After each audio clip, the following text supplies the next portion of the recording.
Greetings, salutations, respect, and love. I am Scott, and you, my dear friends, wander down to the Prog Corner. Hey, it's going to be a good week here on the channel. Today, I'm doing something a little bit different. I'm going to be looking at the 10 songs that absolutely ruined my childhood, like scrambled my brain in a way that little kids probably shouldn't have their brains scrambled. Music has always been a huge part of my life, so, you know, the soundtrack to my life actually did things to my neural network, and probably not for the best, man. And the reality is that in the Lade household, back in the late 60s, you were going to hear as much Zappa as you were going to hear Beatles. So, you know, a 5, 6, 7-year-old kid should probably not be listening to Freak Out Absolutely Free. We're only in it for the money. And my favorite song at that point in time was Brown Shoes Don't Make It. No 6-year-old should be listening to that tale of City Hall and pedophilia, but there we go, man. No wonder I turned out to be so odd. But here are the 10 songs, and I'm not picking Brown Shoes Don't Make It. It would be number one if I were doing this in a real sense, but I'm just picking hits, right? I'm just picking big old radio hits that messed with my brain for one reason or another, and should have never entered into a 5-year-old kid's brain. And I'm starting right now, man. And there was a dude in 1970 that absolutely dominated 1970, man. I've talked about him before, and I want to talk about him again. This cat named Tony Burrows. In 1970, he had not one, not two, not three. He had 4 top 20 hits with 4 different bands, right? Love Grows, Where My Rosemary Goes by Edison's Lighthouse. He sang lead on that. Rumor has it that Rick Wakeman played keyboards on that song. I don't know if that's true or not. My Baby Loves Love by the White Plains. United We Stand by the Brotherhood of Man. But the song I'm going with, Tony only sang half lead. Another cat sang the other half. It's Gimme Dat Ding by the Pipkins. Oh, man, the 4th top 20 single Tony Burrows had. And this song just stuck in my craw, and it absolutely rotted my brain cells, man. Give me that thing, give me that, give me that, give me that thing, give me that. I still can't get rid of that earworm 55 years later, man. The song was written by Albert Hammond and Mike Hazelwood. Albert Hammond's son is the guitar player for the Strokes, and the two of those clowns wrote The Air That I Breathe for the Hollies, and then years later subsequently sued Radiohead because they thought Creep sounded too much like it. So Albert Hammond and Mike Hazelwood have a songwriting credit for Radiohead. It's ridiculous, but Give Me That Ding at number 10. Terrible. At number 9, oh boy, it's The Night the Lights Went Out in Georgia by Vicki Lawrence. This was Carol Burnett's running mate in the Carol Burnett Show. What's she doing with the hit single? Well, she married a songwriter by the name of Bobby Russell. And he had a couple songs I considered for this list, actually. He's a hot topic, man. He wrote Honey for Bobby Goldsboro. Oh, man. Terrible song. Little Green Apples, absolutely horrible. But I'm going with The Night the Lights Went Out in Georgia because it messed with my brain, man. You know, this came out in 1973. It was a big old hit. I was like 9 years old. And I'm hearing this song about how there's no justice in the world, that you could be an innocent man and you could go to prison for the rest of your life just because the judges and the lawyers down south are crooked. I didn't need to be hearing about that kind of stuff, man. It really messed with my head, the whole idea of law and order and, you know, justice in America. Reba McEntire had a big old hit with this song 2 years later, but just bad, man. It messed with my head, and I'm not happy about it. All these years later, I'm still paying the price at number 8. It's in the year 2525, known parenthetically as Exortium and Terminus. This song has the distinction of being the only song by an artist that hit number 1 in both the UK and the US, and then that artist never had another not one song charted after that. These two clowns were from Nebraska, and this tells the tale of going through the human history for the next 10,000 years, and it's dark, it's dystopian, there's nothing good that's happening, technology bad, the future is dark. Yeah, I didn't need to be hearing that, man. 1969, this thing hit number 1, so I was real young, you know, 6 or 7 years old when this thing hit, and it affected me in such a way that I was really dark and, you know, real skeptical about the whole world. Absolutely. Thanks a lot, Zager and Evans, at number 7, right? Yeah, we're at number 7 already. Man, we're breezing right through here at number 7. It's Gypsies, Tramps, and Thieves by Cher. Oh, yeah, they were trying to, break Cher free from the Sonny Bono thing. So they bring in a new producer and a songwriter. They give her this song, and it's a horrible song, man.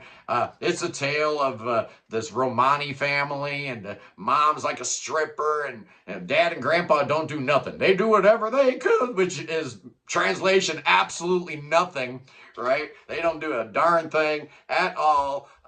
And meanwhile, the teenage daughter gets pregnant, and daddy would have shot him if he knew what he'd done. Come on, man, this song's terrible.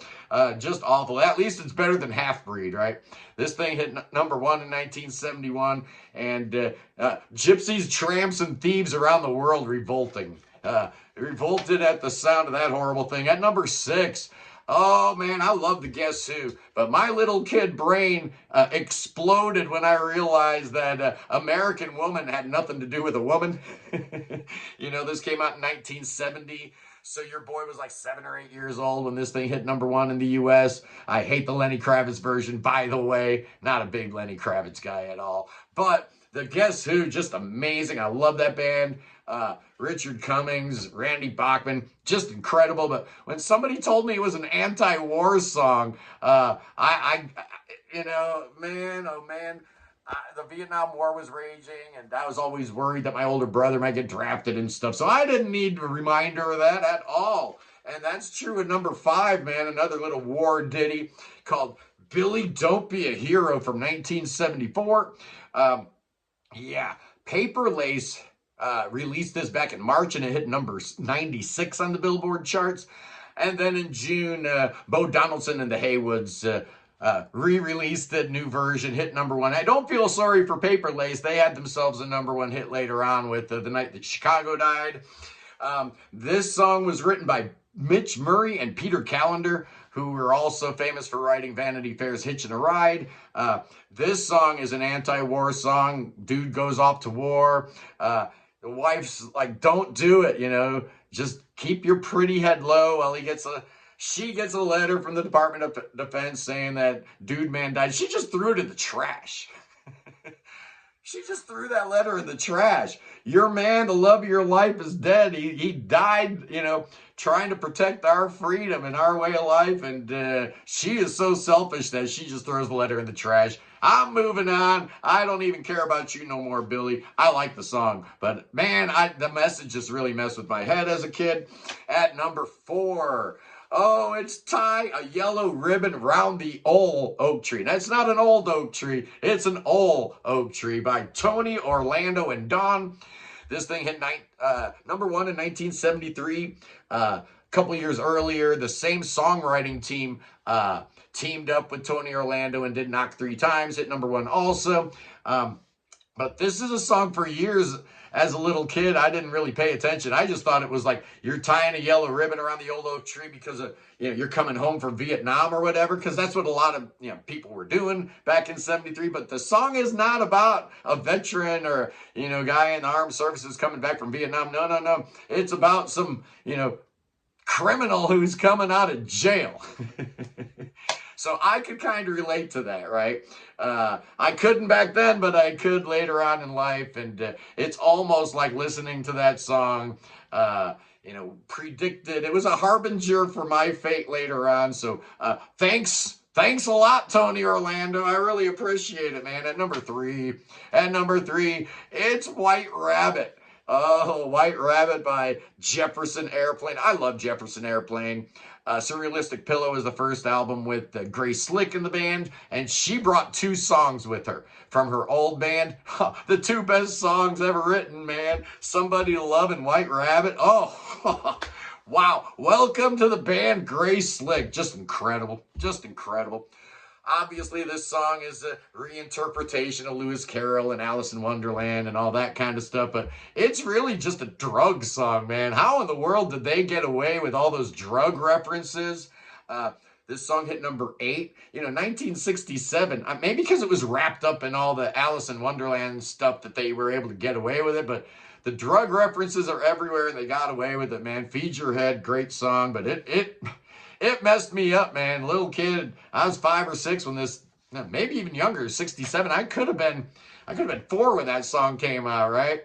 I didn't need to be listening to that stuff. At number 2, it's Indian Reservation, the lament of the Cherokee Reservation Indian. First of all, Cherokee Indian, the Cherokee Nation, they don't have reservations, right? They didn't live in teepees, so a lot of the references in the song aren't very good at all. But you know what? It's the message of the song that really messed me up, man. The whole idea that as Americans, maybe we weren't as great as we thought we were, and pushing this whole, indigenous plight in front of the eyes and ears of a youngster, man, it really made me question a lot of things about being white, about being an American. I didn't need to be thinking about those kind of things in 1971, man. I just didn't. This song was written by John D. Loudermilk, probably best known for writing Tobacco Road. Now, this song was Paul Revere and the Raiders. These guys used to dress up like in Revolutionary War costumes and stuff, and the label said, you guys aren't doing anything. Let's just shorten your name to the Raiders. And they had their one and only #1 hit in 1971 with Indian Reservation, song that still brings a tear to my eye. Oh, it just ain't right what we did to the indigenous peoples, boys and girls. It's just not. I don't care what stripe, what flavor, what, color you fly your flag. We did them wrong, and that's a fact, man. And at #1 for the songs that messed your kid, when I was a kid, just totally messed up my brain, man, just all wrong. It's Seasons in the Sun by Terry Jacks, man. 1974, this was a reworking of Jacques Brel's Les Moribonds from 1961. Rod McEwen kind of delved into the Jacques Brel songbook and started doing translations and stuff. Terry Jacks put his spin on it by kind of changing some of the lyrics, but this is a song about death. This is a song about, the first verse he's talking to his friend. Second verse, he's talking to his papa. Third verse, he's talking to Michelle. He's just setting everything up, just telling him that everything's going to be all right when you die. This is 1974, man. I'm 10 years old, 11 years old maybe.